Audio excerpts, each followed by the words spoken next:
दिन 27 मार्च 1977, जब टेनेराइफ आइलैंड के लॉस रोडियोस एयरपोर्ट पर ग्राउंड कंट्रोलर रोबर्टो को पता चलता है कि डच एयरप्लेन KLM फ्लाइट 4805 उड़ने के लिए तैयार खड़ा है, पर इसके 4 पैसेंजर्स अब भी गायब थे। ये 4 लोग एक फैमिली थी, जिसमें कपल अपने 2 बच्चों को ढूंढने के लिए एयरपोर्ट पर इधर उधर भटक रहे थे।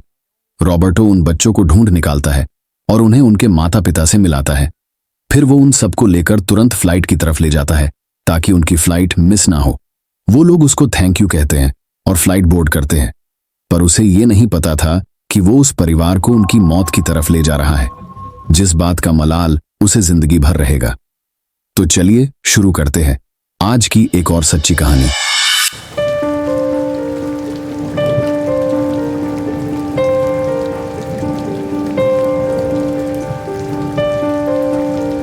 हर बड़े हादसे की शुरुआत छोटी छोटी गलतियों या घटनाओं के एक चेन इवेंट से शुरू होती है, जो आपस में मिलकर एक परफेक्ट डिजास्टर की रेसिपी बन जाती है। टेनेरिफ के लॉस रोडियोस एयरपोर्ट का वो हादसा भी कुछ ऐसा ही था। उस दिन क्या हुआ था, ये जानने के लिए हमें फिर से अतीत के उस दिन में जाना होगा। अफ्रीका के नॉर्थ वेस्ट कोस्ट की तरफ सिचुएटेड था कैनरी आइलैंड्स, जो अपने खूबसूरत लैंडस्केप्स और बीचेस के लिए फेमस था। इन आइलैंड्स पर स्पेन का कब्जा था और हर साल यहां लाखों लोग घूमने आते थे। दिन था 27 मार्च 1977। कनेरी आइलैंड्स के इन्हीं एक आइलैंड ग्रैंड कनेरिया के गांडो एयरपोर्ट पर सब रूटीन के हिसाब से चल रहा था। इसी आइलैंड पर एक ग्रुप था जो इस आइलैंड को स्पेन के कब्जे से आजाद कराना चाहता था, जिसे स्पेन ने टेररिस्ट ग्रुप घोषित कर रखा था। उस दिन इसी ग्रुप ने गांडो एयरपोर्ट पर एक बॉम्ब प्लांट कर दिया और फिर पुलिस को फोन कर इसके बारे में जानकारी देते हुए कहा कि उनके पास सिर्फ 10 मिनट है, वो जितने लोगों को बचा सकते हैं बचा ले। ये बॉम्ब तो फट गया, पर किसी की जान नहीं गई, क्योंकि एयरपोर्ट को समय रहते ही खाली करा लिया गया था। पर अथॉरिटीज को और बॉम्ब होने का शक था, इसलिए इस एयरपोर्ट को बंद कर दिया गया और यहां आने वाले हर प्लेन को वहां से 150 किलोमीटर दूर टेनेराइफ आइलैंड के लॉस रोडियोस एयरपोर्ट पर डाइवर्ट कर दिया गया। इन्हीं कई डिवर्टेड प्लेन में 2 प्लेन थे। एक था KLM फ्लाइट 4805। ये एक बोइंग 747 जंबो जेट था, जिसे KLM royal Dutch airlines fly करती थी। उस दिन इसमें 234 यात्री और 14 क्रू मेंबर्स थे। ये प्लेन नेदरलैंड्स के एम्स्टर्डम से आ रहा था, जिसमें मोस्टली डच टूरिस्ट्स थे जो कनेरी आइलैंड्स पर छुट्टियां मनाने जा रहे थे। इस प्लेन के मेन पायलट थे जैकोब वान जानटन, जिनकी उम्र 50 के करीब होगी। वो काफी एक्सपीरियंस्ड और सीनियर थे और इस एयरलाइंस के स्टार पायलट थे। उनकी तस्वीरों को एयरलाइंस के एडवर्टाइजमेंट मटेरियल्स में भी यूज किया जाता था। उन्हें 11,000 घंटों का एक्सपीरियंस था।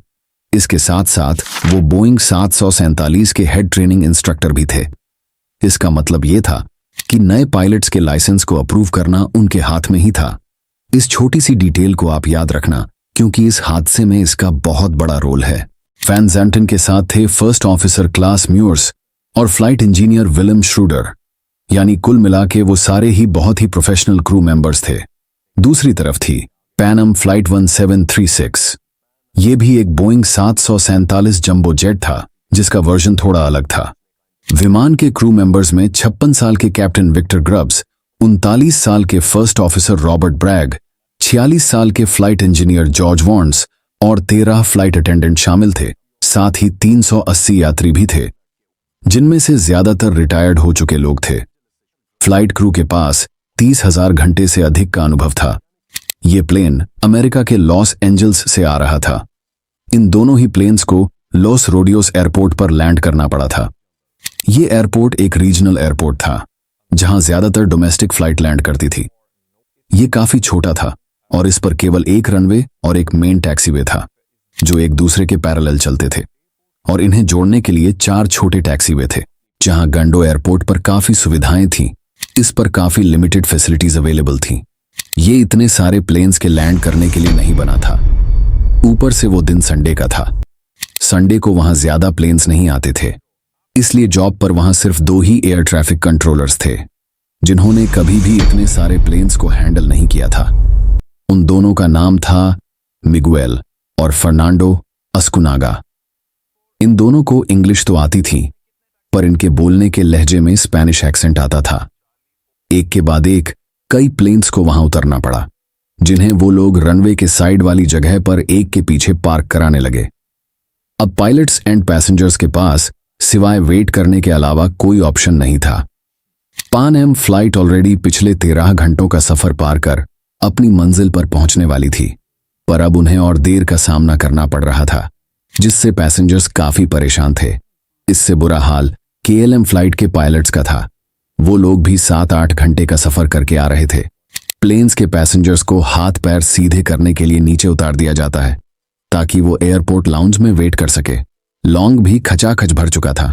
रॉबिना नाम की एक टूर गाइड जो KLM प्लेन की पैसेंजर थी, उसी आइलैंड पर रहती थी, इसलिए वो प्लेन के स्टाफ से यहीं से घर जाने के लिए रिक्वेस्ट करती है, क्योंकि दोबारा गांडो एयरपोर्ट से वापस वहीं आना उसके लिए बेतुका सा था। पर KLM का स्टाफ उसे साफ मना कर देता है, क्योंकि ये उनकी कंपनी पॉलिसी के खिलाफ था। पर वो फिर भी उनकी मर्जी के खिलाफ छिपकर वहां से चली जाती है। उसके बाकी दोस्त वहीं रह जाते हैं। 3 घंटे बीत जाते हैं। इसके बाद गांडो एयरपोर्ट से खबर आती है कि एयरपोर्ट को दोबारा रीओपन कर दिया गया है, इसलिए अब इंतजार कर रहे प्लेन्स अपनी जर्नी को कंटिन्यू कर सकते थे। ये पायलट्स और सारे पैसेंजर्स के लिए काफी राहत और खुशी की बात थी। दोनों कंट्रोलर्स एक एक करके धीरे धीरे प्लेन्स को रवाना करना शुरू करते हैं। इसी बीच KLM प्लेन के पायलट वैन ज़ेंटन टाइम बचाने के लिए अपने प्लेन में फ्यूल भरवाने लगते हैं। उनके फर्स्ट ऑफिसर सजेस्ट करते हैं कि हम फ्यूल गांडो एयरपोर्ट पर भरवा लेंगे, पर कैप्टन उसकी बात काटते हुए कहते हैं कि मोस्टली सभी प्लेन्स वहीं जाकर प्लेन को रिफ्यूल करवाएंगे, इससे हम और लेट हो जाएंगे। ये एक और बहुत बड़ी गलती थी। KLM 4805 requesting refueling. रिफ्यूलिंग की वजह से उनका टेक ऑफ 35 मिनट और डिले हो गया, और साथ में बाकी प्लेन्स का भी जो उनके पीछे थे। इनके ठीक पीछे पैन AM फ्लाइट ही थी, जिनके पास अपनी जर्नी पूरी करने के लिए पर्याप्त ईंधन था। पर जब तक उनके सामने KLM फ्लाइट खड़ी थी, वो भी टेक ऑफ नहीं कर सकते थे। पैन एम के पायलट्स इस बात से काफी परेशान होते हैं। वो लोग उतरकर जांच भी करते हैं कि वो प्लेन को इधर उधर से निकाल सकते हैं या नहीं, पर उन्हें सेफली वहां से निकलने में 12 फीट की जगह कम पड़ रही थी, इसीलिए वो दिल पर पत्थर रख इंतजार करने लगते हैं। ये एयरपोर्ट 2000 फीट पर टेनेरिफ की पहाड़ियों के बीच था, इसलिए यहाँ के मौसम का कोई भरोसा नहीं था। एक पल में वहां धूप हो सकती थी और एक पल में ही वहां धुंध, और उस दिन ऐसा ही हुआ। कुछ देर बाद वहां धुंध काफी बढ़ने लगी थी। विजिबिलिटी काफी कम हो चुकी थी। कंट्रोल टावर अब प्लेन्स को देख नहीं पा रहे थे, ना ही उस एयरपोर्ट पर ग्राउंड राडार सिस्टम था जिससे प्लेन्स की लोकेशन का पता चल पाता। फ्यूल भरते ही KLM फ्लाइट उड़ने के लिए तैयार थी। कंट्रोलर टावर से फर्नांडो ने उन्हें आगे के इंस्ट्रक्शंस दिए कि KLM फ्लाइट रनवे के 12 नंबर वाली साइड से 30 वाली साइड तक जाएगी और फिर 180 डिग्री टर्न लेकर रनवे के क्लियर होने का वेट करेगी और उसके बाद टेक ऑफ करेगी।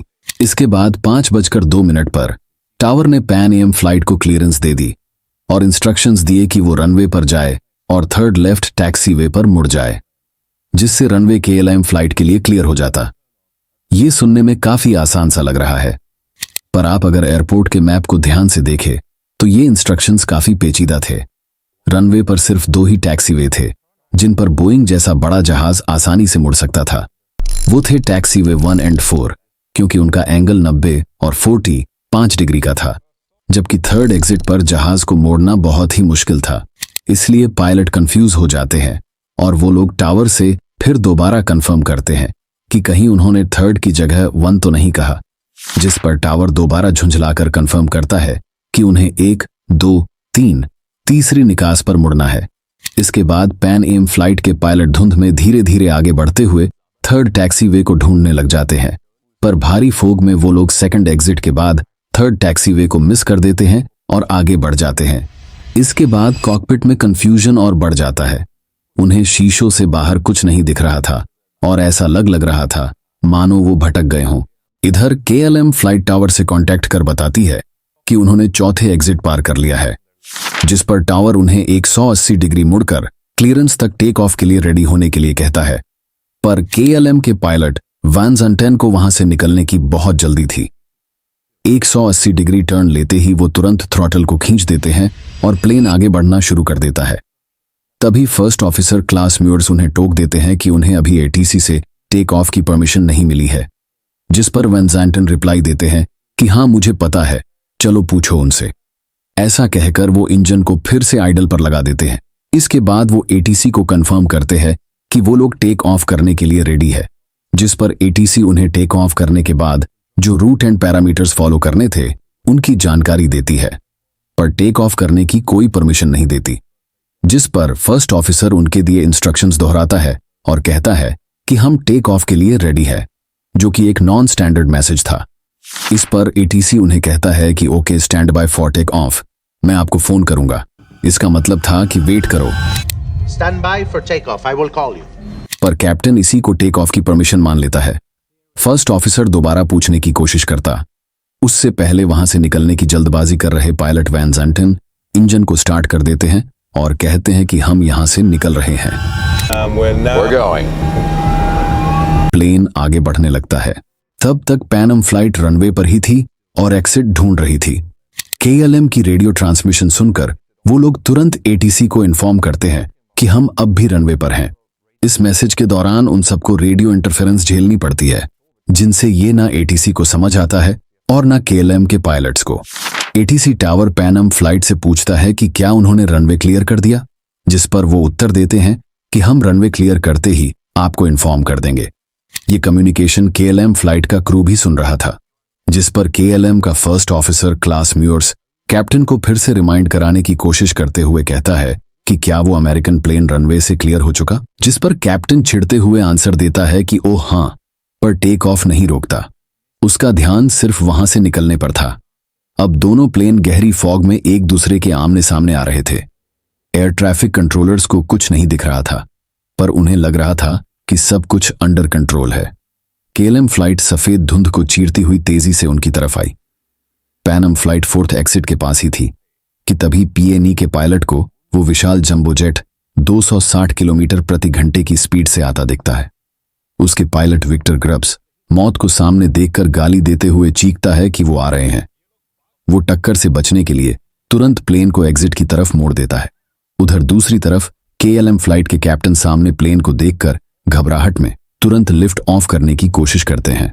प्लेन आगे से उठ तो जाता है, पर उसके पीछे का हिस्सा नीचे रनवे पर रगड़ता हुआ, चिंगारियां फेंकता हुआ आगे बढ़ रहा था। जो एक्स्ट्रा फ्यूल उन्होंने उस एयरपोर्ट पर डलवाया था, उसी ने प्लेन को बहुत हैवी बना दिया था, जिससे उन्हें उड़ने के लिए काफी लंबा रनवे चाहिए था। दोनों प्लेन काफी पास आ जाते हैं और तभी केएलएम प्लेन हवा में उठता है और पैन एएम के ऊपर वाले हिस्से से टकराता है।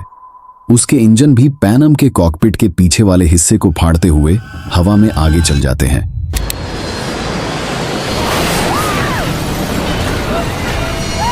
एक पल के लिए ऐसा लगा था कि केएलएम बच गया, पर तब तक प्लेन के इंपॉर्टेंट हिस्सों को काफी नुकसान पहुंच चुका था।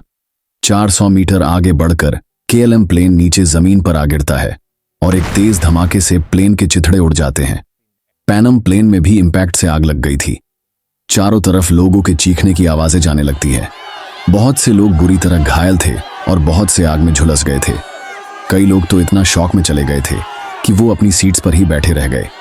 कईयों ने आग और मलबे में से कूदकर रेंगते हुए अपनी जान बचाई, पर एटीसी को अब भी अंदाजा नहीं था कि एक बहुत बड़ा हादसा हो चुका है। पर उसी वक्त एक प्लेन जो उस एयरपोर्ट के ऊपर उड़ रहा था, उसने टावर से कांटेक्ट किया और बताया कि उन्हें रनवे पर मलबा, आग और बहुत सा धुआं दिखाई दे रहा है। इसके बाद टावर कंट्रोलर तुरंत इमरजेंसी बटन को प्रेस करता है और नीचे भागता हुआ रनवे की तरफ जाता है। इसके बाद कुछ ही मिनटों में इमरजेंसी सर्विसेज वहां पहुंच जाती है और सीधा केएलएम प्लेन के पास आती है।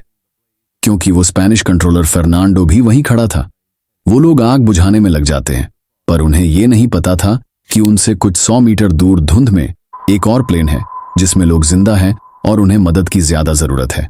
वो लोग बस केएलएम प्लेन की आग बुझाने की कोशिश करते रहे। इसके 20 मिनट बाद उन्हें पता चलता है कि इस हादसे में एक और प्लेन है जिन्हें हेल्प चाहिए थी, पर तब तक काफी देर हो चुकी थी। उस प्लेन को भी तेज आग ने घेर लिया था। यह हादसा इतना खतरनाक था कि केएलएम फ्लाइट की 268 सवारी में से एक भी पैसेंजर या क्रू मेंबर जिंदा नहीं बचा। वहीं दूसरी ओर पैन एएम फ्लाइट के 396 लोगों में से सिर्फ 61 लोग ही जिंदा बच पाए। कैप्टन ग्रब्स और फर्स्ट ऑफिसर ब्रैग भी इस हादसे में जिंदा बच गए, पर वो लोग घायल हो गए थे।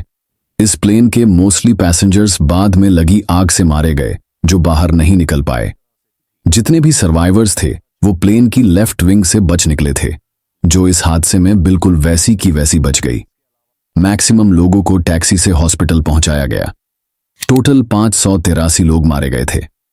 इस हादसे में सबसे लकी रही KLM प्लेन की रॉबिना वैन लांशर्ट, जो शुरुआत में ही छिपकर इस एयरपोर्ट से घर निकल गई। वो ही इस प्लेन की इकलौती सर्वाइवर थी। जैसे ही लॉस रोडियोस एयरपोर्ट पर लगी आग धीरे धीरे ठंडी पड़ रही थी, दुनिया यह समझने की कोशिश कर रही थी कि आखिर हुआ क्या था। दो विशालकाय यात्री विमान एक ही रनवे पर आपस में कैसे टकरा गए, यह एविएशन हिस्ट्री की सबसे भयानक ट्रेजेडीज में से एक थी। Of the two jetliners this morning in the Canary Islands, they're looking for the bodies of victims in this worst accident in aviation history. Spain, Netherlands, America और बोइंग के investigators घटनास्थल पर पहुंचे ताकि घटनाओं के क्रम को समझ सकें। जैसे ही उन्होंने मलबे की जांच की, आवाज की रिकॉर्डिंग्स को सुना और बचे हुए लोगों से बातचीत की, एक डरावनी तस्वीर सामने आने लगी। यह हादसा एक बहुत सारी गलतियां और परिस्थितियों का मेल था। जांचकर्ताओं ने सबसे पहले जो चीज नोट की वह थी विजिबिलिटी।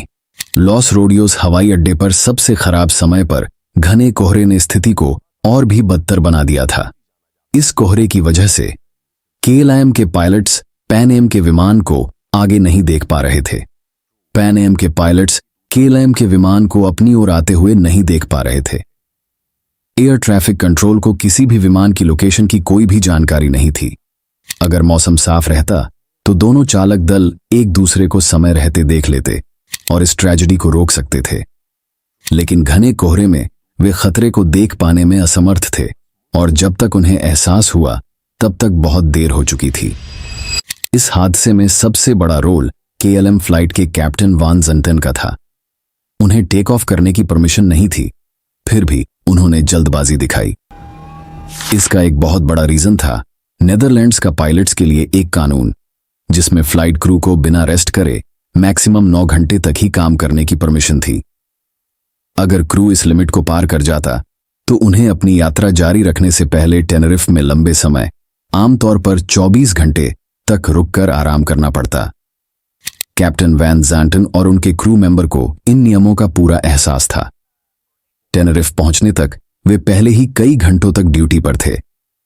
ग्रैंड कैनरिया में बम धमकी और लॉस रोडियोस हवाई अड्डे पर भीड़भाड़ की वजह से उनकी 9 घंटे की ड्यूटी समय सीमा तेजी से खत्म हो रही थी। अगर वो लेट होते तो उन्हें फ्लाइट कैंसिल करनी पड़ती, जिससे वो लोग वहीं फंस जाते और उन्हें सारे पैसेंजर्स के रहने और सोने का इंतजाम करना पड़ता, जो फ्लाइट कंपनीज के लिए काफी महंगा पड़ता। और अगर वो लिमिट से ज्यादा काम करते तो उनके पायलट का लाइसेंस कैंसिल भी हो सकता था। इस सिचुएशन ने उसके माइंड पर काफी प्रेशर डाल रखा था। इससे दिमाग पर एक इफेक्ट पड़ता है जिसे फिक्सेशन कहते हैं, जहां आपको अपना एंड गोल ही नजर आता है और आप सारे रिस्क्स और खतरों को इग्नोर कर देते हैं। डच इन्वेस्टिगेटर्स ने शुरू में अपने पायलट वैन ज़ांटेन को बचाने की कोशिश की। उन्होंने गलत कम्युनिकेशन को इस क्रैश की वजह बताया। उनकी इन्वेस्टिगेशन में पता चला कि कंट्रोल टावर में मौजूद दोनों कंट्रोलर्स उस वक्त रेडियो पर फुटबॉल मैच सुन रहे थे। प्लेन्स और उनके बीच में हुए कम्युनिकेशन में बैकग्राउंड में फुटबॉल गेम की आवाजें सुनी जा सकती थी, जिससे कम्युनिकेशन में डिस्टर्बेंस भी पैदा हो रहा था। और ऊपर से टावर को उस दिन नॉर्मल से ज्यादा ट्रैफिक फेस करना पड़ रहा था।